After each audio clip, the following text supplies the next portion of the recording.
Good morning, room 7. Here we are, The Wild Robot. Chapter 31. Oh, just as a repeat, so remember we're reading The Wild Robot by Peter Brown, and the beavers just helped him, Roz and Bright Bill, build the nest, their home. Chapter 31. The first night. The stars were out. A fire was crackling in the fire pit. Roz and Bright Bill were settling into their first night in their new home. This lodge is where we will live from now on. The robot plucked her son from his little woven nest and placed him on the floor. I hope you like it. The gosling did like it. He liked that it was big and warm and peaceful, and he liked knowing that the forest and the pond were just outside. He waddled around, peeping to himself and exploring every little corner of the lodge until it was time for bed. His mother carefully laid him on a soft cushion of moss, but he didn't want to sleep there, so she put him back in his little nest, but he didn't want to sleep there either. Bright Bill looked up and said, "Mama, sit." Roz sat down. Then he said, "Mama, hold." Roz held him. The robot's body may have been hard and mechanical, but it was also strong and safe. The gosling felt loved. His eyes slowly winked closed, and he spent the whole night quietly sleeping in his mother's arms. And there's a little picture for you. It's hard to see. Chapter 32, The Deer. The deer family did not run from the sound of snapping twigs and crunching leaves. They had all heard about Roz and Bright Bill, and they knew there was nothing to fear. Crown Point stood before his doe and his 3 spotted fawns, and the family watched as the robot approached with the gosling on her shoulder. "Hello, dear. My name is Roz, and this is Bright Bill. We are looking for a doe named Tawny." Crown Point moved aside, and the doe silently stepped forward. "Mr. Beaver helped us build a lodge," said Roz, "and he thought you might help us grow a garden." "Mr. Beaver helped you?" came Tawny's gentle voice. "You must have done something for the beavers." "I brought them freshly cut trees," said Roz. Tawny looked at Crown Point, and the buck slowly nodded. "I will help you grow a garden," said the doe to the robot, "if you will let my family eat from it." The robot nodded in agreement, and then she quietly led Tawny back to the nest.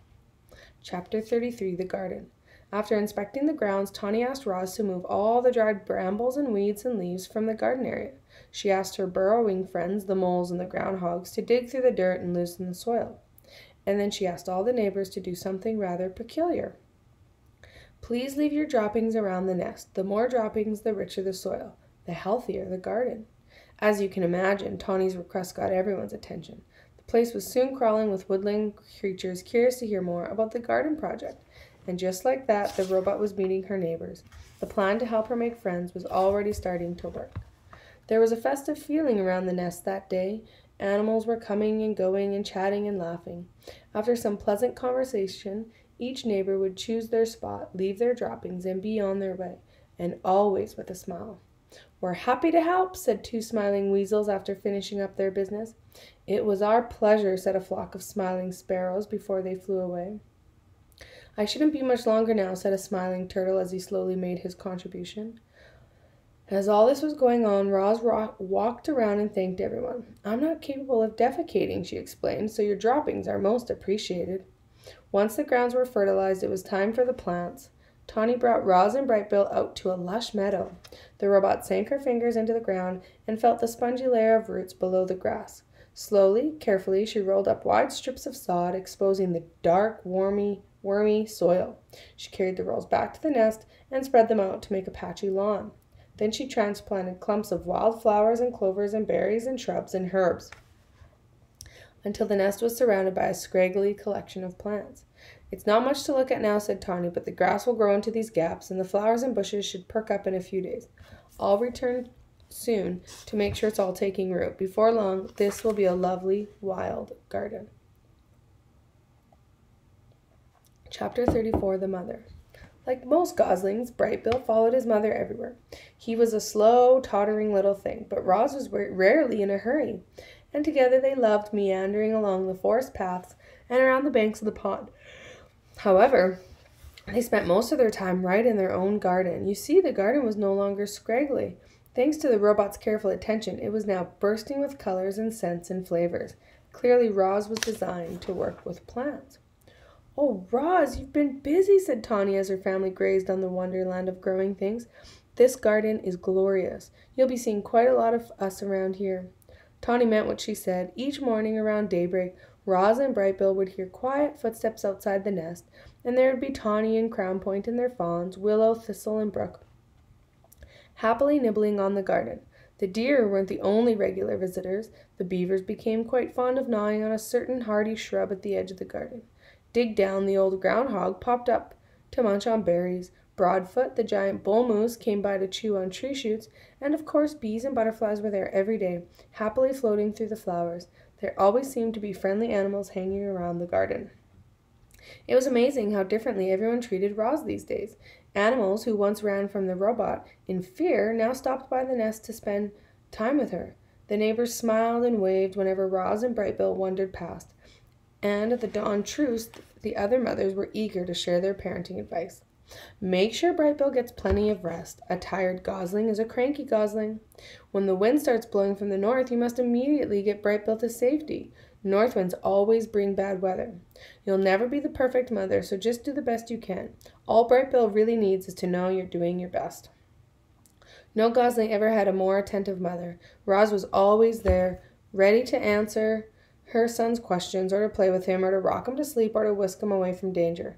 With a computer brain packed full of parenting advice and the lessons she was learning on her own, the robot was actually becoming an excellent mother. Chapter 35, The First Swim. Good afternoon, you two, said Loudwing as she waddled into the garden. Remember me, Brightbill? Loudwing, Loudwing. Very good, the old goose giggled. Now, Roz, do you know what tomorrow is? Tomorrow is swimming day, the day when all the parents take the goslings out on the pond for the first time, and you simply must bring Brightbill. Swim, Sid, swim, said the gosling, shaking his tail feathers. Brightbill can go, said Roz, but I cannot swim. I cannot go on the pond with him. I will not be able to protect him. Who'd have thought a big thing like you would be afraid of a little water? Loudwing laughed. Well, don't you worry about Brightbill. He'll be safe in the flock, and he's going to have so much fun swimming with the other goslings. We begin at sunrise, so don't be late. See you in the morning. And with that, the goose plopped into the water and glided away. Swim, swim, said the gosling. Yes, Brightbill, said the robot, staring at the pond. Swim, swim. Early the next morning, peeps and honks and splashes began echoing across the calm water. Roz and Brightbill followed a trail through the fog and over to a beach that was crawling with fluffy goslings and proud parents. Roz took a few steps into the water, and her survival instincts immediately flared up. The robot's computer brain knew that if water got inside her body, it could do serious damage, and so as the other parents began swimming across the pond, Roz stood safely in the shallows and watched. Brightbill ran up and down the beach with the other goslings, peeping and laughing and pretending to be afraid of the tiny waves. When one wave finally pulled him in, he felt his body floating on top of the water. A big smile appeared on the gosling's face. Clearly, Brightbill was designed to swim. Very good, Brightbill, said Loudwing as she floated past. You're a natural. Yes, Brightbill, you are a natural, said Roz, trying to sound like a good mother. Loudwing rounded up all the goslings and gave them a quick swimming lesson. Remember, everyone, paddle your feet evenly to swim in a straight line. Paddle with your right foot to go left, and you paddle with your left foot to go right. Try it out and join the rest of us when you're ready. Happy swimming day.